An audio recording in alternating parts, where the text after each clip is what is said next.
Good morning.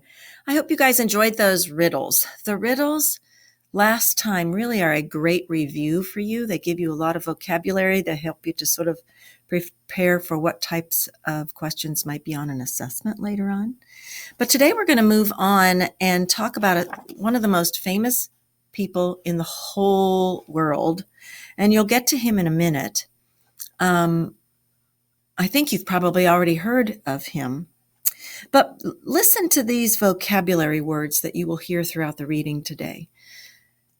We're going to be talking about a different form of government, and you'll hear about these words. An alliance, which is an agreement between individuals or groups of people to work together.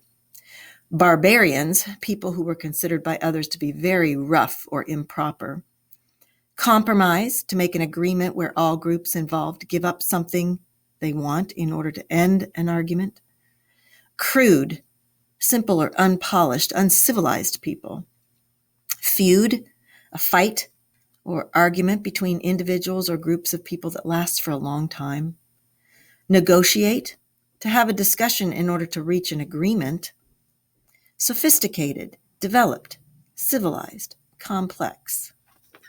Those are all words that you will hear in our read aloud today. But let's go back and review just a little bit about what we have already learned. We learned about the daily life. In the city of ancient Rome, we talked about the plebeians. There are more plebeians than anybody else in Rome. There are also a lot of slaves in Rome. And then there are a few patrician families. Those are usually the ruling class. The form of government in Rome has changed. It changed from a monarchy, meaning it was ruled by kings, to a republic. Do you remember what a republic is? A republic is where citizens elect people to represent them in the government, to work together, to make important decisions. The government of the United States is a republic. We elect people to go either to our state capital or our country's capital to make laws for us that they feel are good for us. We have borrowed these ideas from ancient Rome. We borrowed veto power, where the consul could say, no, that really is a bad idea. That is not a law that should be passed. It's not good for all of the United States. Or the process of checks and balances. We have three different branches of our government, and no one branch of this government should be more powerful than the other. We have the legislative branch, the executive branch, and the judicial branch. And government is designed to be a slog and not work well, because we don't want just the legislative branch to be able to make all the laws without somebody looking at those and saying, is that something that's really good? Is that legal? We don't want the president to only have the power, and we don't want the judicial branch to have the most power. We want them to balance each other. We don't want an empire where one person gets to decide everything without input from other people. So in the read-alouds so far, has the territory under the control of Rome been expanding, shrinking, or staying the same? It has been expanding. Now, an empire, you're going to hear that word more and more. An empire usually consists of an area of land that is larger than a kingdom. Empire is a vast area of land consisting of many different regions ruled by one government with an emperor in charge. A king rules a kingdom. An emperor rules an empire. And we're about to learn about a man who started Rome's shift from being a republic, where the citizens elected people to represent their government, to work together to make important decisions. There's a shift from a republic to an empire. An empire is ruled by one leader called an emperor. And the man who started this change was Julius Caesar.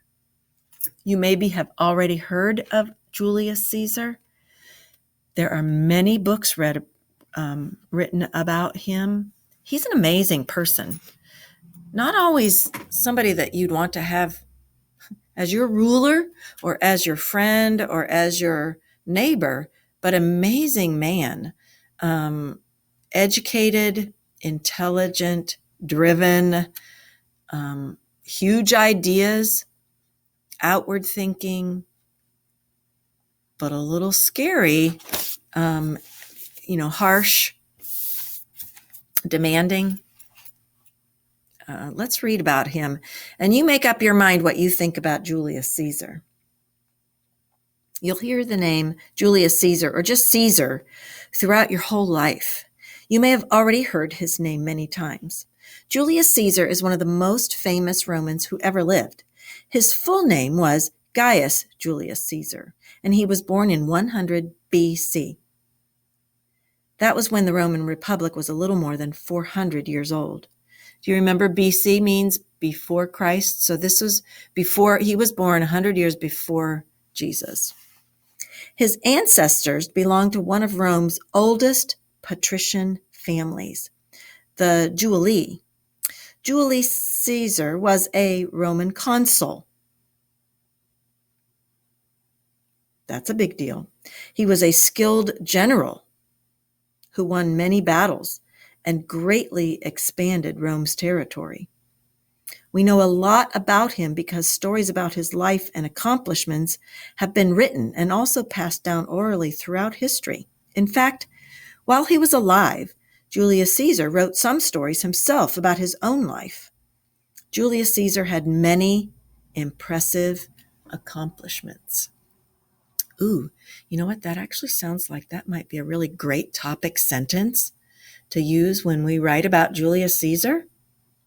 Would you be, if you wrote that as a topic sentence, would you be able to come up with 3 things that Julius Caesar is remembered for accomplishing? Well, we're about to hear about Julius Caesar. Let's see if we can come up with at least 3 things that you would write in a paragraph. Julius Caesar, here's a statue of him. Now, this is probably a real likeness of him. If we were walking down a street in Rome, besides the fact that he'd be surrounded by soldiers and important people, we'd be able to recognize him. That probably really is what he looked like.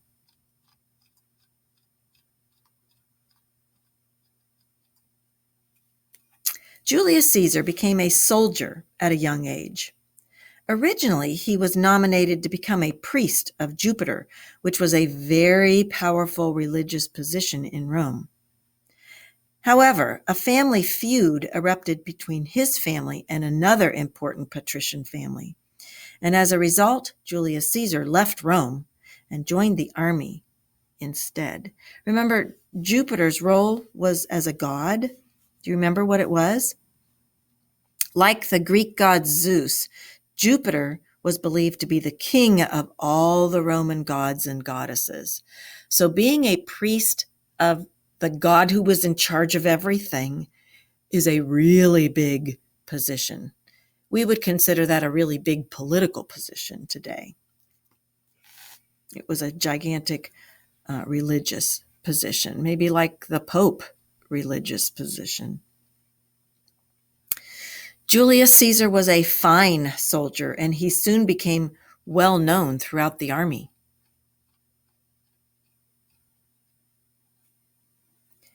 He was known for his bravery, and he was awarded a civic crown. That's this. It doesn't look super impressive. It's really just a simple crown made of oak leaves. But the symbolism behind the civic crown was huge. If you won the civic crown, that was an amazing accomplishment. A civic crown was a very important honor, and it represented a soldier's bravery. Only very important Romans earned the right to wear one. Do you remember who else had crowns like that awarded to them? Last year, you sort of see something that looks pretty familiar. The ancient Greeks awarded similar crowns to winners of the Olympic Games. These are military awards in Rome. So Julius Caesar became a fine soldier. That's one of his accomplishments. That could be one of the great sentences that we would write in a paragraph about Julius Caesar's many impressive accomplishments. Next, after a few years in the army, Julius Caesar returned to Rome and became involved in politics. The word politics refers to the activities involved in running a government. In a republic, making laws, going to war, collecting taxes, and other government actions all require agreement between various people in the government. And remember, the patricians were the elite group in Roman society most likely to work in politics and government. And Julius Caesar, we already learned, came from a long line, a very famous old patrician family, the Julii, Julius Caesar. So he could easily be involved in politics. In Rome, the consuls, senators, and other Roman officials all had to work together to try to solve problems. However, when it came to governing the area Rome controlled, there was always disagreements about what the role of government should be. In order to get things done, politicians formed an alliance with other politicians who agreed with them. In Roman politics, there was power in numbers. If a group of politicians formed an alliance, then together they had an easier time of convincing other people to go along with them. Julius Caesar formed a political alliance with another soldier, a very rich man named Pompey.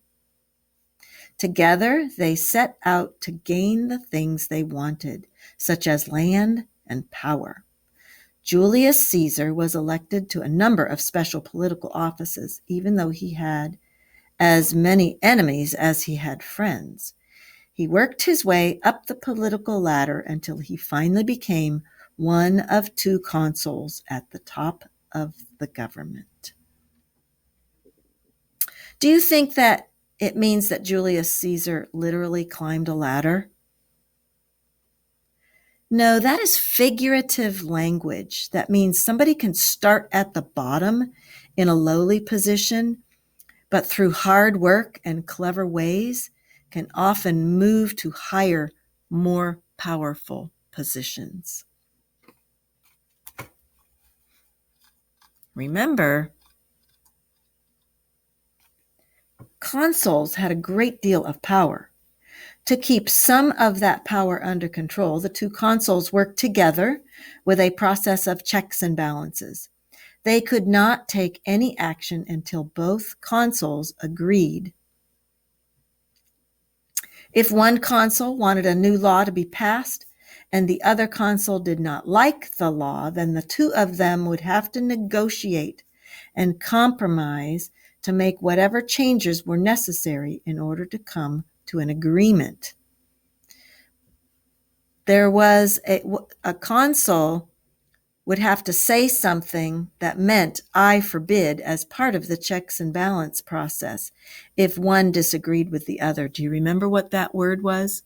It means "I forbid." He would say veto.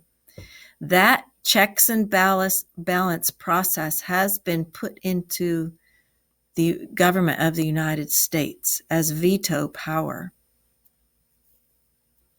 It is to keep the different branches of government, one branch of government, from becoming overpowering of the other branch of government.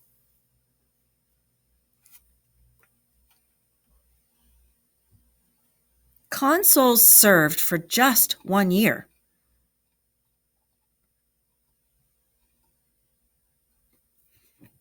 After that, they often became proconsuls.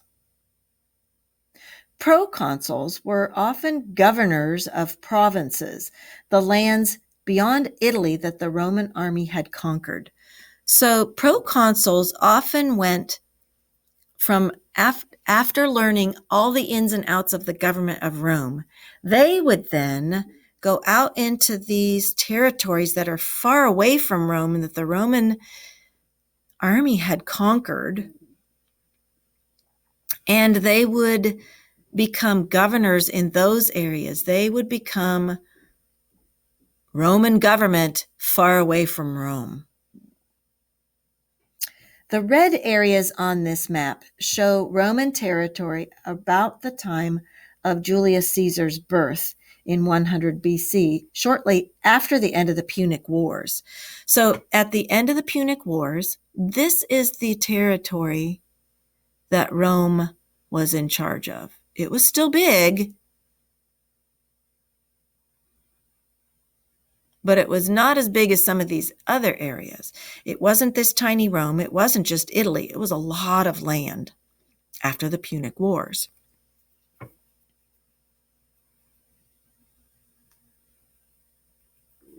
You can see that after the Punic Wars, Rome controlled most of the land around the Mediterranean Sea. But let's look at these other colors on this map. The orange part says Roman territory at the time of Caesar's death.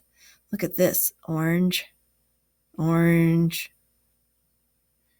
all along these areas. That's a lot. Pushed further into Europe.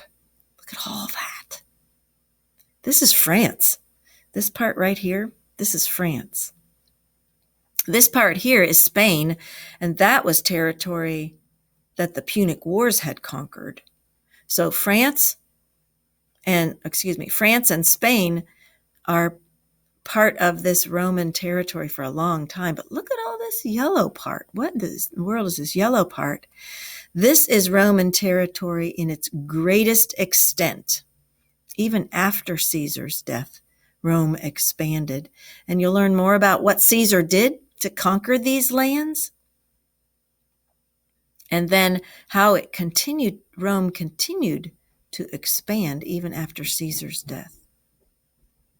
This is a lot of Asia, a lot of Europe, and a lot of North Africa. Sort of amazing parts. This is just a really good map. We may refer back to this later, but this is a great map to look at, see how Roman Empire expands outward into Africa, Asia, and Europe. After the Punic Wars, Rome controlled most of the land around the Mediterranean Sea.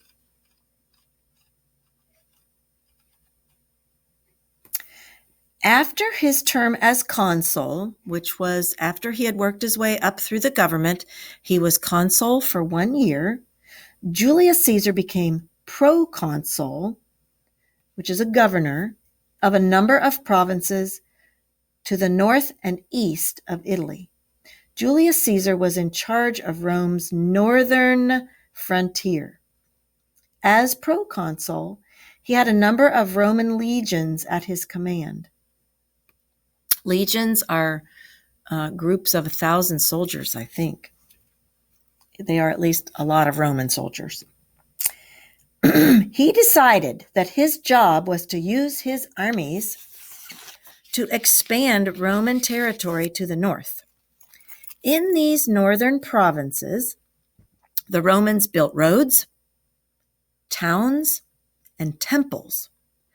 One of Caesar's jobs as proconsul was to protect Roman property in these areas.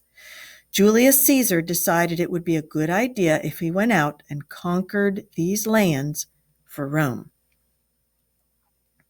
So he is going to go out.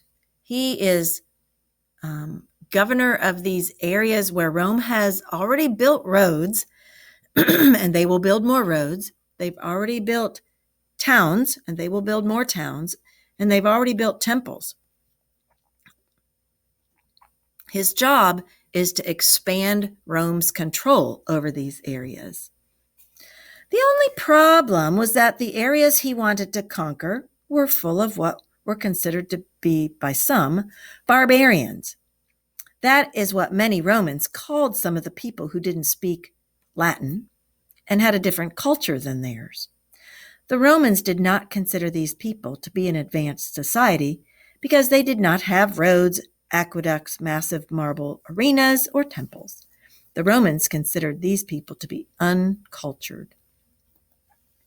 Even though they did not have aqueducts or grand forums like Rome's, other groups had their own cultures, their own accomplishments, and their own governments.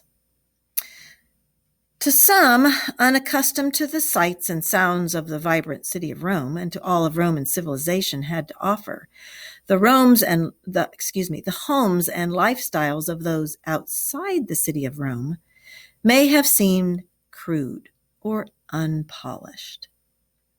To the common Roman mind, they would have been doing these barbarians a favor by conquering them and forcing them to adopt Roman ways and culture. Do you think these people wanted the Romans to come in and change their culture? Probably not, but it's what one powerful culture has been doing over the millennium to other cultures not quite as powerful. They've been doing it forever.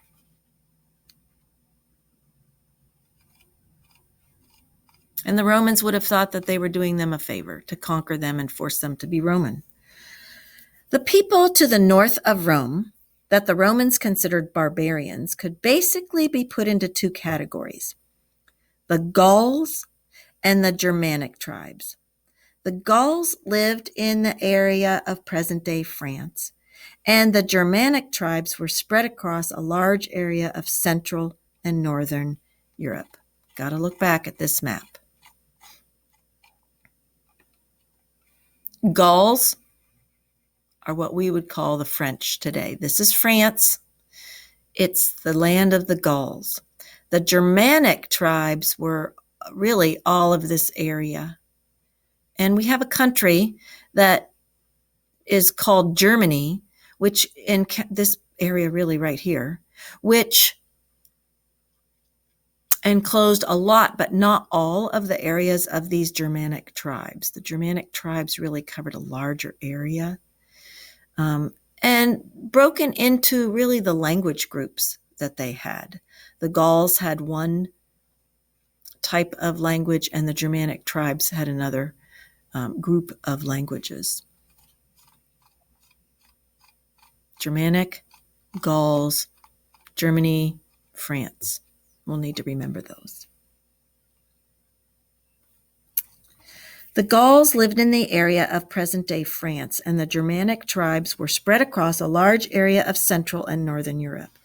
Julius Caesar first turned his attention to the Gauls. He spent much of the next 10 years fighting to conquer and control Gaul.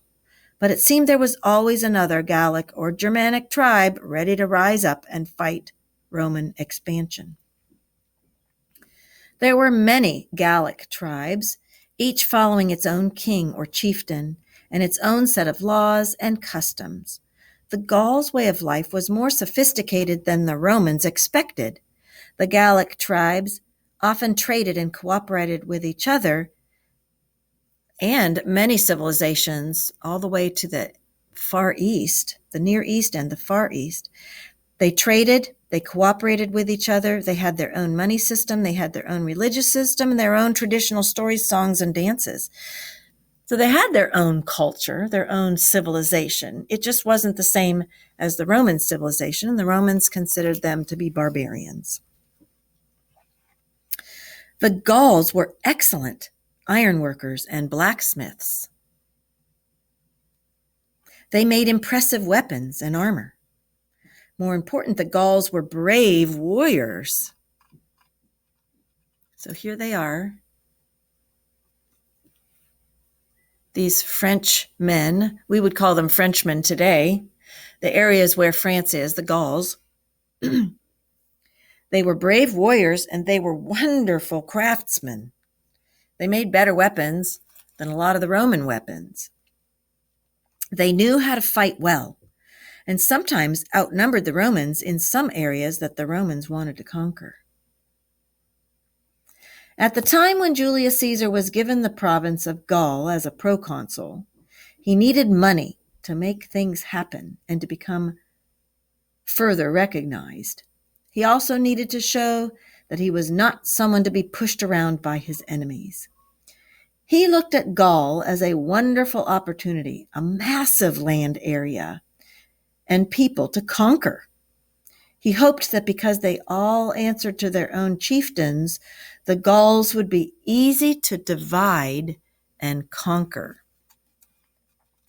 If you can divide up a people and conquer them little bit by little bit, you could probably conquer the whole territory. And that's what Julius Caesar decided to do. He wanted to conquer all of this area of Gaul, what we would consider France, and he was going to do it little bit by little bit. He was hoping that they would not join together and all of them try to fight against Rome. He was hoping that he could conquer them little bit by little bit. Let's see what happens. They have wonderful weapons. They are wonderful craftsmen. They are great soldiers. Let's see what happens. Things went well for Julius Caesar at first. Soon stories were reaching Rome of how his legions had fought and conquered their way throughout Gaul, destroying towns, taking slaves, capturing valuable resources such as iron, silver, and excellent farmland. But as you will soon hear, not all battles went smoothly for Julius Caesar. The Gallic soldiers also had a brave leader. His name was Vercingetorix. Can you say Vercingetorix? He provided a true challenge for Caesar and his legions. Here they are, getting ready to fight, and we'll find out what happens to Vercingetorix. Let's ask some questions, though. What is Caesar wearing on his head when we see him? What does he get to wear that not many people get to wear? A civic crown. It's a crown of oak leaves. What attributes or characteristics did Julius Caesar possess that earned him a civic crown? Well, he was very brave in war. He was very intelligent and ambitious. He desired to conquer many areas. And he had patrician status. He came from a long family line of patricians. Remember, he came from the Julius family. It was one of the oldest and most powerful patrician families in Rome. Why did Julius Caesar not become a priest of Jupiter after he was nominated or chosen for that position? There was some type of conflict between his old Roman patrician family and another old Roman patrician family. And instead of this conflict going on forever, there was a feud or conflict. He joined the army instead. You heard that instead of being a priest, Julius Caesar decided to become a soldier in the army. And was he a successful soldier? He was a very successful soldier. That is how he earned his civic crown for bravery. And then after he served in the army, he was elected to the government, and he became a politician. After that, he worked his way up and was elected as one of 2 consuls for a year. With whom did he form an alliance? another soldier who had become a politician named Pompey. And why did they form an alliance? Because they could join together to gain things that they wanted, land and power. Julius Caesar served as a consul, and that consuls had to compromise and negotiate at times to reach an agreement. Do you think Julius Caesar was good at compromising and negotiating? Why or why not? Why do you think he was, and why do you think he was not?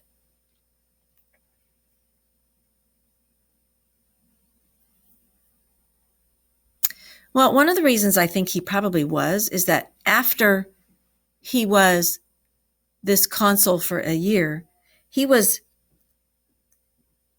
given the office as a proconsul. A proconsul is like a governor of an area outside of Rome. So I think he probably was good at compromising. He didn't alienate too many people because they elected him to be a proconsul, and it was decided that he was a proconsul to the conquered land north of Rome called Gaul.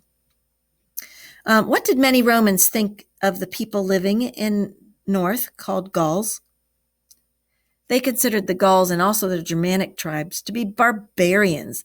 They thought they were crude because their ways of life were different. Were those cultures of these people as crude as the Romans thought? No, they were more sophisticated than what the Romans thought. But they were different. And so the Romans thought that they should be happy if the Romans come and conquer their land and force upon them the Roman lifestyle.